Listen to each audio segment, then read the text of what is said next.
Have you ever had an experience in your life where you learn one new idea and it creates a whole paradigm shift?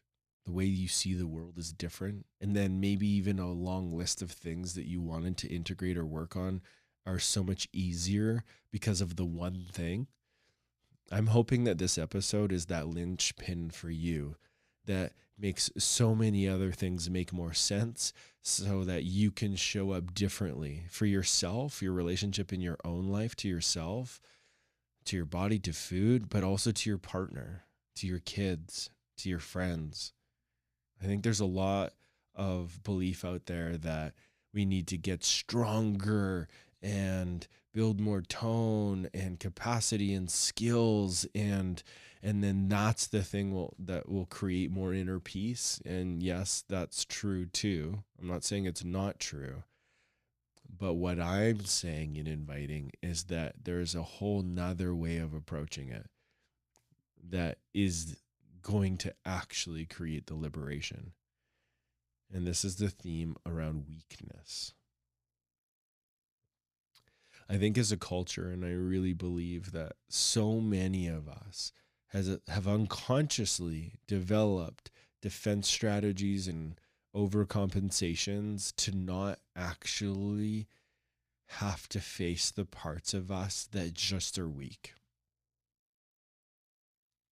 And so in today's episode, I want to talk about three things. I want to go into what I mean around when I say weakness, ways that it shows up, it expresses, how it impacts self and other.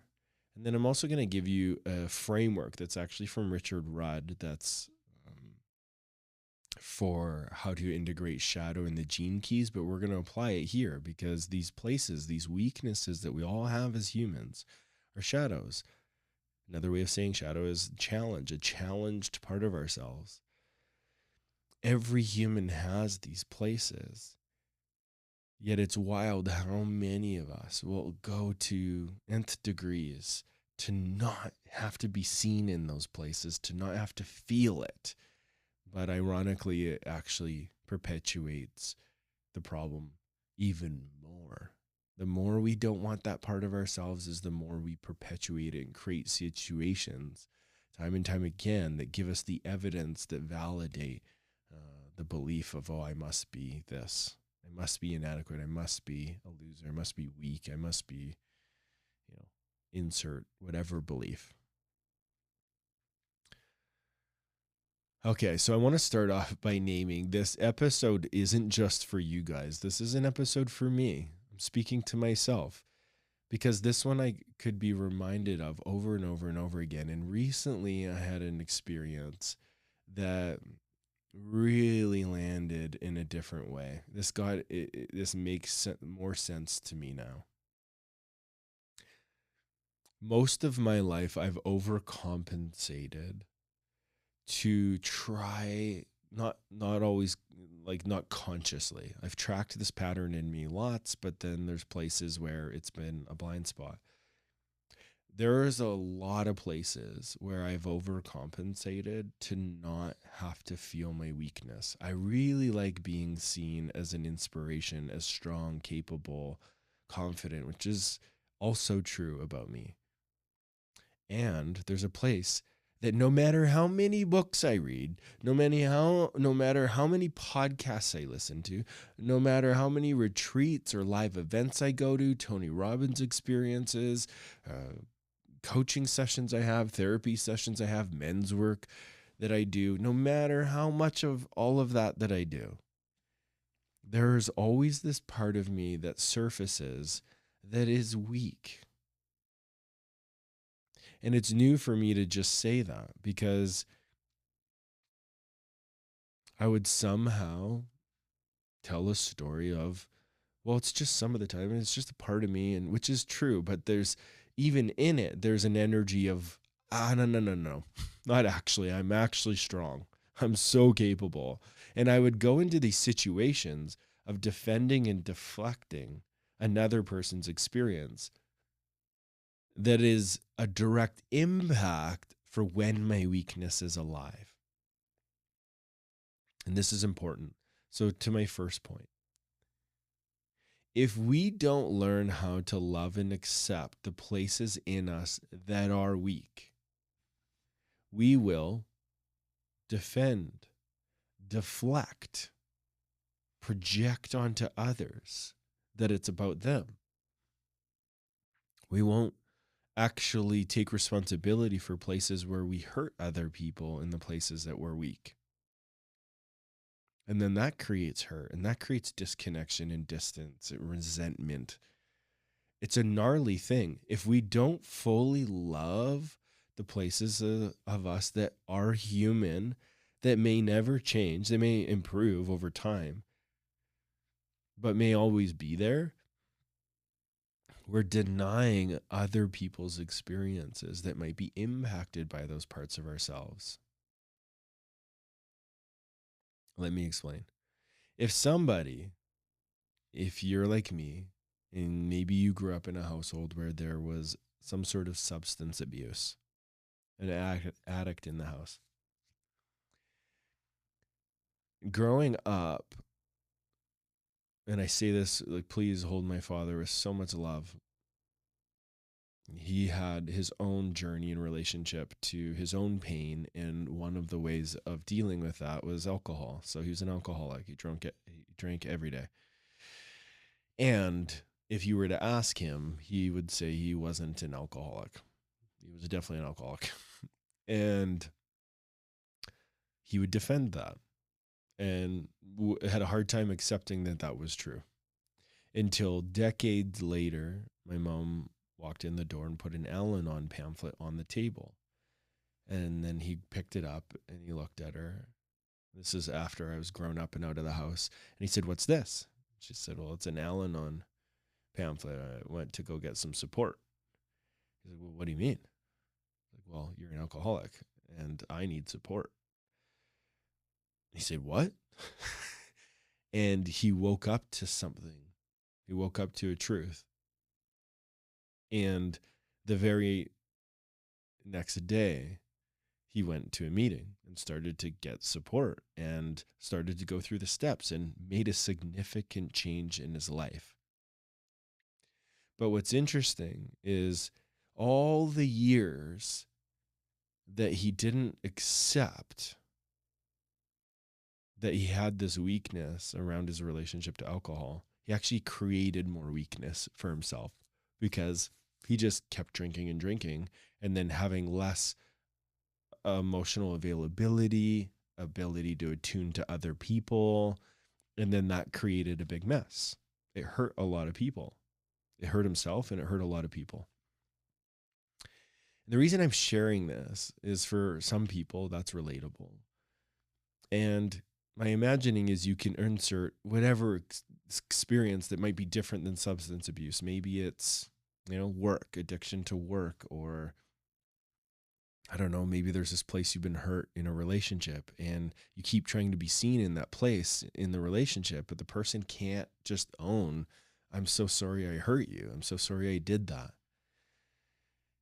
This pattern can show up in so many different ways. One of the biggest pain points when Courtney and I are supporting couples, when we're running couples through our online program, Evolutionary Relationship, the initiation, a lot of what we're supporting is places for couples where it's really difficult to soften into the vulnerability of what's happening for each other, to really hear and feel and understand what's going on there.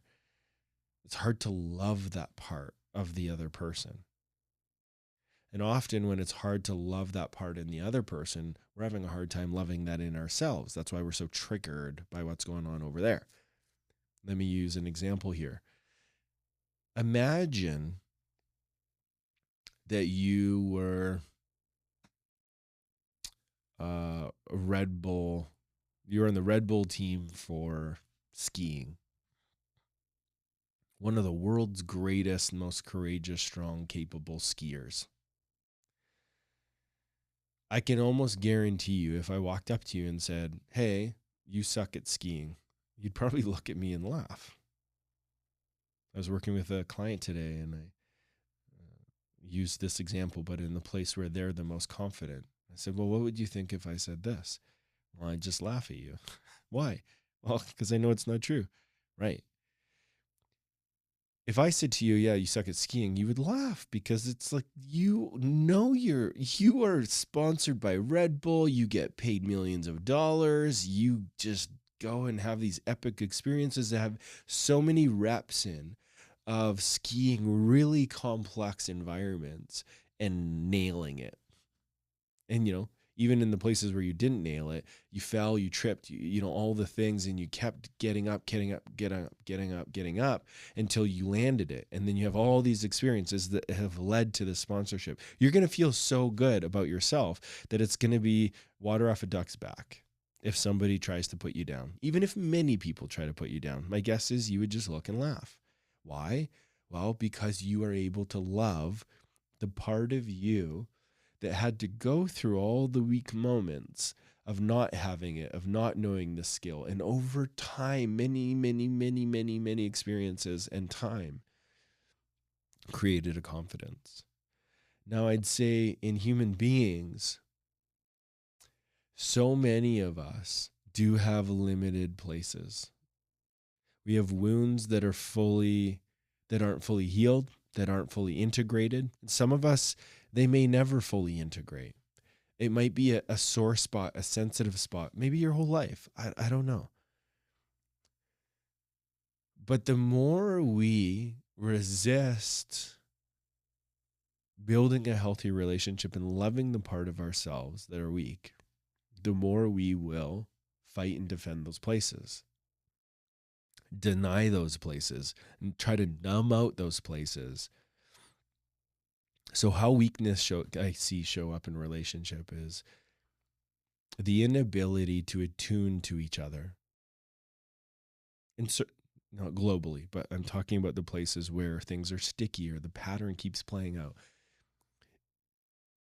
Inability to attune, inability to fully hear what's being expressed, the inability to understand their world. I see this inability to take responsibility in relationship for the impact of power, for the impact of being different, for the impact of certain choices. I see lots of blaming and criticizing and shaming. I see lots of gaslighting, telling a person an experience that they're having isn't true. There's so many ways that I see weakness show up, because the reason I call that weakness is that isn't a fully adult way to relate with another person. It's not compassionate. It's not kind. So it leads to people feeling small, people feeling weak themselves. But it's coming from weakness, because any type of projection and judgment and criticism and shaming, it's coming from a place that's feeling weak inside. That's not relational. That's not relationality. If we're not offering relationality, we are in a small part of ourselves. And so often, and this is a big pain point I hear a lot of women talk about, is they're hurt by something, and they try to bring their experience to a partner, and the man defends themselves, tells them all the facts and where it's not true, and defends their situation, their stance, defends their ego. But ultimately, it's the fear of being seen as weak. And I'll speak for myself here. I've done this so many times. There's so many places I have left a relationship, I have left an activity, I've left a conversation because something's poking a place in me that's igniting shame and a deeper down belief that I'm weak. And I don't want to believe that. I don't want to. I don't want to think that I'm weak globally. But the reality is that I'm learning and being humbled by over all these years of trying to do whatever I could to avoid feeling that place. You know what the truth is? There are parts of me that are weak. Just are. There's certain situations I buckle. I fold, I pull out, I run away. Even with all the skill and knowledge and experience, this is what I do for work. I support people and I love people in these places so that they can be in their own transformational experience. And God, yeah, I've created a lot of growth and success in my life. Those who see me, yes, great. And what you don't see is the parts of me that are so weak and incapable. Where I turn into an infant, where I turn into a baby or a child, where I don't hold presence and I defend myself in relationship with Courtney. Or she says something and I make it about myself. It's like there's so many places I'm weak. And then I do all these things to try to not feel that. And then because I feel so much shame about it. But the shame I feel about it, so in my past, because this has recently been shifting. This is why I wanted to talk about it. It's starting to integrate. I'm like, wait a minute, what? Why aren't we talking about this more? Why aren't we talking about learning how to love the parts of ourselves that are weak? That's the way to liberate through this. That's the place of true freedom. Not in the way that I learned how, just trying to avoid going there. No, I need to learn how to love those places. And it's ironic because I know that in my head and that's what I do for work. And I've done this in lots of other parts of me, but not in this place. Because then what would that mean if I accept some parts of me are weak? Well, then maybe I have some ownership in some of the relationships I've been so pissed about in my life. This is part of my humble pie. When I look at my life, there is a place where I have always had a certain level of weakness show up in certain situations. And if I'm sitting from the place I am today and I accept, yep, that's a weakness in me. If I accept that and now look back at some of those situations and memories I have where I feel so wronged, where I feel like a victim, I look back now and instead I have compassion for, man, I bet that was really hard to parent that part of me. I bet you it was hard to hold. Whereas before I would look at it and be like, they didn't meet me. They didn't attune to me and they hurt me so bad and I'm never going to forget. Whereas from this place, I can see it differently. And I want to highlight this. Part of me feeling the embrace of this part of me that's weak was having Courtney love it in me.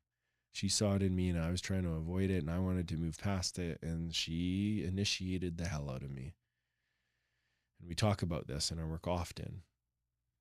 This is why we call our program the initiation, evolutionary relationship, the initiation. Part of the initiation is accepting the qualities that our partner has because we initiate each other. But the gift that she has in her seeing me, piercing me with her fierce love and saying, wait a minute, we're not skipping past this part that's actually weak. I'm not going to let you do this anymore because it's hurting. It's hurting you. It's hurting me. It's impacting. This was the first time when this experience happened where I actually looked at her and I said, okay, yeah, I think you're right.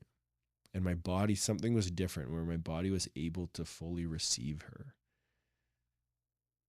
And through the experience that we had, I was able to land in this place where, oh, I get it. The insight happened. Wow. I've really needed someone to just love me here and for me to realize I haven't been loving me there. That's the thing that's actually been creating the most pain, not my weakness, my avoidance of feeling and accepting the weakness. And isn't that a trip that we actually end up creating more hurt and harm, trying to avoid the very thing that we can't run away from? Makes me think of a story that I shared with my client this morning in a session. Tony Robbins talks about it in this way where he hired somebody, he went to a racetrack to learn how to race, to drive one of these like NASCARs, I believe is what it was. And the instructor said, you just got to remember one thing. You know, in the certain part of the track, there's this certain, I forget what it was. It's like a board or something. There's some obstacle. He said, just, you want to look in the direction you want to go. Don't look at that thing. Don't look at the wall. You'll hit the wall. So then he gets in the car and he starts driving. And then no matter how hard he tried, all he could think about is like the wall. I don't want to hit the wall. So then when he got to that part, he looked at the wall, and then sure enough, he hit the wall. Because what you focus on, you attract. And so what I see in so many people is there's so much energy and effort trying to avoid accepting the thing in ourselves that we end up hitting the wall in other people and relationship and all the things. And we judge and we criticize. And this is how I've tracked it in me. I've judged other people for their weaknesses, of like why they struggle so hard there, or this, or there's that place. And then really, when I feel this part of me that's weak and I turn that around of, oh man, why do I have such a hard time with this one place in my life? Oh, I really haven't been loving this part of me. I've been trying so hard to be seen as strong and to feel strong and to all the things that I've actually created weakness. Here's an example. In my 20s, I had so many insecurities. I had lots of insecurity as a kid. I was very isolated in school. I isolated myself. I didn't have friends till grade 11. I didn't relate with anyone from grade 9 till 11. Then I became a lifeguard and started to realize, oh, I think people like me. And then I started to have some friends and connect. But what's so interesting when I look back at that time is me being so afraid of the shame and insecurities inside of me is actually the thing that amplified all my insecurities, that led to me being weak, where I didn't have the social skill to integrate myself into the community of other kids. I'll give you another story. This is where it really played out, and this is an embarrassing story. There was a situation where we went to a party and there were these Italian boys or teenagers, and I perceived them as strong and confident, and it triggered my insecurity. And I didn't like feeling that insecurity and that vulnerability in me. And so when we were back at school after the party, I made a comment about those kids because they didn't go to our school. They went to another school. So I said something to the friend, and I said, I don't know, I somehow made a judgment how they were actually weak. I forget the exact words that I said, but I somehow made they're weak. They're not actually strong. You know what happened? This person then told them, and then they showed up at my high school after school one day, waiting for me at my car. And I heard that this was true, and part of me wanted to run away, terrified. But then I tried to overcompensate for the part of me that was actually afraid. And I tried to pump myself up, and I went to go face them. And then when I faced them, there was many of them, and they had chains with some sort of metal object on the end, and they were swinging them.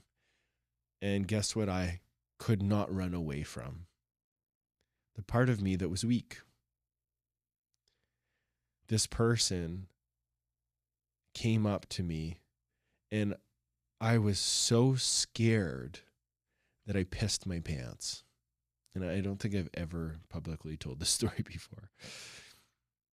I pissed my pants, and then I cowered down to the pavement to try to hide my pissed pants. And then I apologized and I said sorry, and then I crawled back to my car, and I got into my car and I went home completely humiliated. And I haven't told anyone that. The reason I'm telling you that is I think it's really important to feel the impact of how much we will hide in our lives in fear of being seen in the places where we just are weak. The reality is my weakness that I had inside of me that was poked and provoked by another person in whatever it is they were expressing. It triggered me. I made it about them. I called them weak. I attracted a situation where aggression came towards me, where what I couldn't now run from, which was now revealed, was my weakness. The thing I was saying was weak in them. I'm now the one on the pavement pissing his pants. That is weakness. I wasn't defending my tribe, myself. I didn't have the strength, the courage to fight against these people. That was what was actually true. And then I spent years after that overcompensating. I went to the gym like 2 times a day for many years and just started lifting heavy weights, and I got really big. But I just kept going and obsessing over stronger and bigger and stronger and bigger to try to not have to deal with the place of me when confronted can be weak. And then I ended up getting lots of injuries, and big ones, big back injuries that impacted me for years. Injured, like tore something in my shoulder and this and that. And then eventually I realized, God, I got to stop this. And then I at least had the awareness to stop trying to overcompensate with the weights and the strength, and then have been building a healthy relationship with my body for the last few years. So no more injuries, but still now years later, getting back to the place where I did feel really strong. And what I'm learning time and time again, it's in the loving, the allowing, the accepting, and the embracing of my actual weakness, not trying to hide from it, run from it, just creates more pain and problem. And that's the framework. The framework that I want to invite you all into is, first of all, finding some part of you. I want to start with this. Find some part in your life where you judge your partner, where you judge another person for something. And notice, start to journal this out. What is it that you judge about them? What is it? What are the words you're using? What about them? And then start to be curious and ask yourself, well, where do I embody that? Where is that true in my life? Where am I? Where do I take up too much space?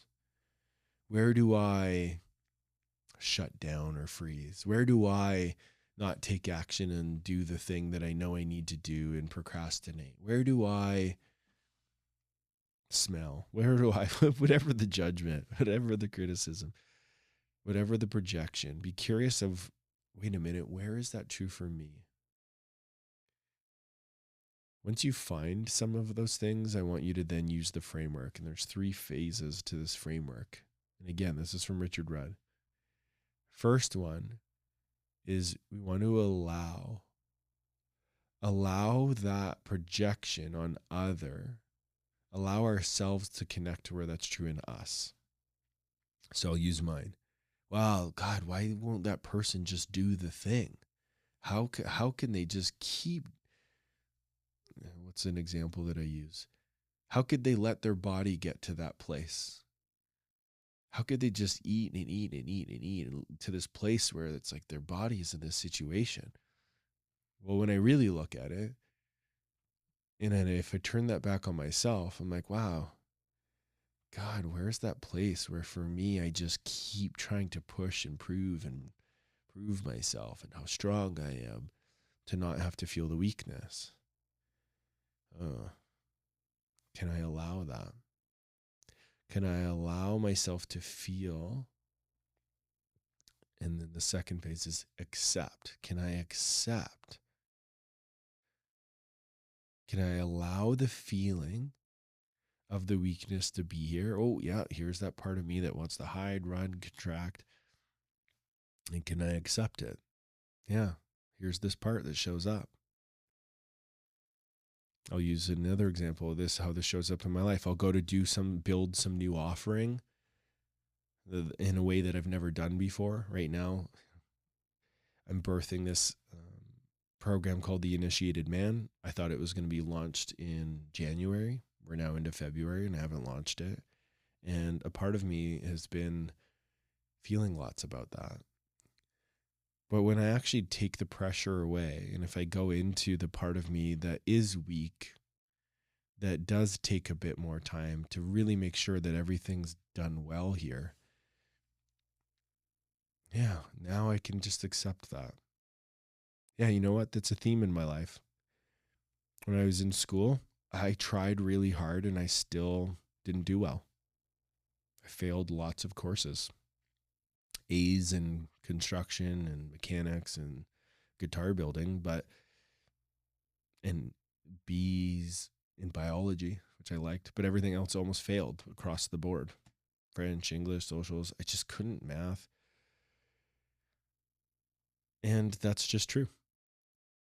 I needed different ingredients in school for me to be able to do it, and I didn't get it. And so it was a weakness for me.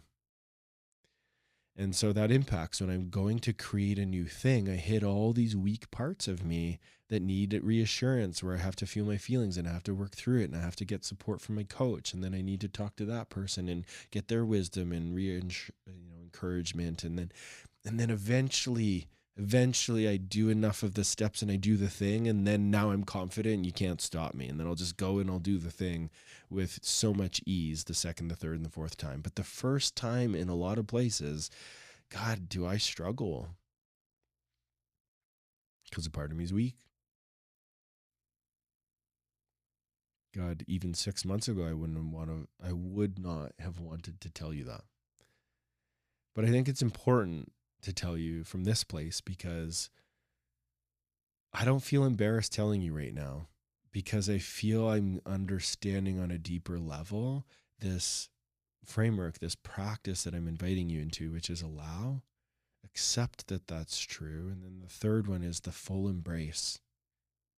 Can you actually embrace the part that needs the most amount of love in the human experience? The parts of us that we have the most challenge is the part that deserves the most love and presence. That's what makes us a kind human being, because if we can do that for ourselves, we can offer it to another. Any good coach out there is consistently doing their work and receiving support from others so that they can evolve and grow up the parts in themselves and learn and be in the practice of receiving help and support, which gives them then the capacity that's embodied and lived to then offer that to their clients. Any really, really great coach, any great therapist is a really well-supported coach and therapist. Think of my business coach. God, he's usually working with like 3 coaches at one time. And when I think of someone like Tony Robbins, or I think of, some of the greatest therapists in the world, Gabor Mate and Esther Perel, or Peter Levine, or Terry Real, or Stan Tatkin, if you go back and look into their lives, I can almost guarantee you there's a whole string of support behind them. Because we can only guide and support a person to the capacity we have experienced that in ourselves. Now, there are some people out there that grew up in very healthy households, so they don't need as much support. They got the support while they were developing, and so they're more of a healthy, integrated adult human being with so much skill and capacity. So it's a little different. But if you're listening to this and still listening, my sense is maybe you grew up with a bit more trauma. And so this is the way to work with it. We all deserve grace. We all deserve love and compassion for the parts of us that don't got it. We all deserve to be given the permission to have parts of us that don't got it, where there's no pressure to be different, where there's no pressure to have to change it in some sort of timeline. That's the thing that perpetuates it. It makes it bigger. We don't need more pressure. It's so strong in our culture. We have such a strong growth mindset culture. grow more. Look at AI and all its innovations. Every day there's more innovations. We're in a growth part of consciousness, growth part of humanity. We're actually needing, and I'm offering this to you as I'm offering it to myself, the permission to slow down and learn how to go at the pace of those parts of you inside that are weak. What do they believe in there? What kind of reassurance do they need? What kind of connection do they need? Do they need co-regulation? Do they need to be heard in their story that they need to tell that they haven't been able to tell? Can you love that part enough to create that experience? My experience is that the more we do this with these parts of ourselves, we have so much more to give. It creates more connection. With Courtney and I, the moment I let myself be loved by her in the part of me that was trying to avoid the weakness, helped her feel closer to me, helped me feel closer to me.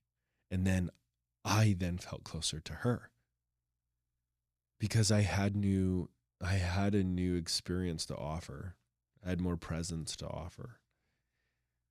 And so I think this is really important. And if you're to take anything from this episode, I want it to be this. There's no part of you that doesn't deserve to be loved. If there's any part of you that surfaces that somewhere in there you have a belief of, this part, or frustrated, or if only, it's part of me that's not enough or broken, or geez, why do I keep doing that? If there's any inkling of a part like that in you, I want to invite you to restrain from having to learn a book about it or read a book about it or do the thing or learn. Not that that's not an important part. My sense is if you're listening to this, you're really good at that part. I want to invite the new part, which is, can you just slow down and be with the part?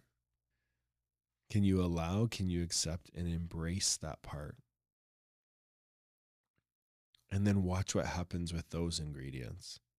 I can almost guarantee you will have a lot more to give to your partner, to your kids, to your friends, if you are in the practice of that in yourself. Thanks for tuning in. I hope you got value from this. Please let me know. What did this bring up in you? Let me know in the comments. I love reading the comments. If you got value, go hit the 5-star rating. Give this a like, a subscribe. If you're on the YouTube platform, hit the bell. It helps this message reach more people so that we can keep growing and evolving together.